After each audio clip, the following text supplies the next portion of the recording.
Hey, what's up? I'm Jason Howell and I'm here with the HTC One S. This is one of many phones being released on HTC's One line. This in particular will be on T-Mobile's HSPA Plus network. It's $199 on a 2-year contract, $599 without. Let's take a look at the specs. It's a 1.5 gigahertz dual-core Qualcomm Snapdragon S4 processor, has a 4.3-inch Super AMOLED display with QHD Pentile technology that runs at 960 by 540 resolution. It has Ice Cream Sandwich, it's 4.0.3, and it's also running HTC's Sense 4 overlay. It has an 8 megapixel rear-facing camera, VGA quality front-facing camera, and actually this is capable of recording 1080p HD video as well. It has 16 gigs of internal storage, 1 gig of RAM. It does not have an SD card slot.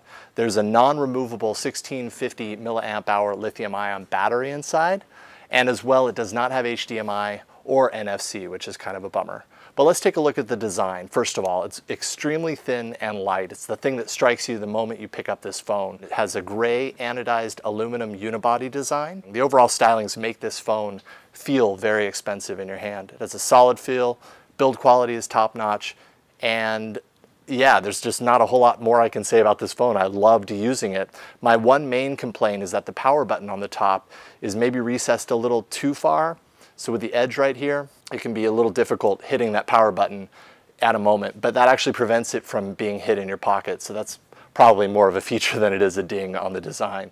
Now let's take a look at the display. It's a QHD Pentile screen, and right off the top I have to say that my eyes see that immediately, so it was kind of hard for me to unsee it.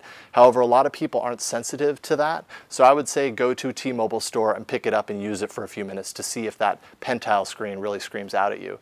The display is considerably bright indoors. I had a little bit of outdoor visibility issues with it, but overall not many complaints there. And the capacitive buttons on the very bottom mean that your screen real estate isn't being stolen for the on-screen buttons like they are on a phone like the Galaxy Nexus. So you actually get all of that resolution for your apps and your games. Now onto performance. It's very snappy. There was very little lag at all throughout using this device, and that's including HTC's Sense 4. Everything's just super quick on here and super responsive thanks to the Snapdragon S4 processor. Now let's take a look at the camera. The rear-facing camera is awesome. Picture quality is actually very, very good, and it's improved more in pictures that you take in like bright daylight. The front-facing camera on the front, of course, it's VGA quality, so you shouldn't expect a whole lot. And the 1080p video recording is fantastic. They actually have a dual mode video recorder in here so that when you're running in video, you can still take pictures, and that's a nice feature. Now let's look at calling. Calls were very clear and loud, and actually this phone differentiates itself in the sense that it supports Wi-Fi calling. When Wi-Fi turns off, it'll switch right back to T-Mobile's cellular network. It's great when it works. I had a couple of calls where the person on the other end couldn't actually hear me, and I wasn't sure if that was the Wi-Fi calling feature or if it was just some strange glitch. I also heard little clicks and pops through most of my Wi-Fi calls, so I'd say it's a nice feature to have in a pinch, but I wouldn't rely on it all the time. Now storage, I told you there's no SD card slot in here, and you are locked in at 16 gigs of internal storage. If that's not enough for you, this could be a serious downside on the phone. Having said that, HTC has a deal with Dropbox, so you get 2 years of cloud storage through Dropbox with 25 gigs of storage space there. So maybe that's a good alternative for you. As for the battery, I said it's non-removable. It's under here and you can't take it out.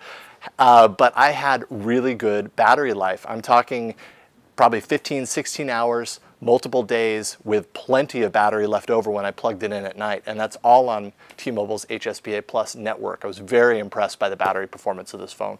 It also ships with Beats audio, and I would not consider this a determining factor in your purchasing decision. It makes a very subtle change to the music that you listen to on the phone. It's really just a glorified EQ that you can't even adjust. And finally, I want to spend a few moments talking about Sense. HTC has redesigned Sense up to version 4. Not sure if it's Sense 4 or this device, but Sense has never felt smoother and lighter. Everything feels super snappy. The camera app is superb. I really enjoyed using the camera app and wanted to turn on the phone just to take pictures because the app was so much fun to play with. Sense's multitasking screen is much less usable than the one on Ice Cream Sandwich because the screens take up almost the full entire screen, so it's really hard to get a true sense of all the apps that you have open at any given time. It really slows you down.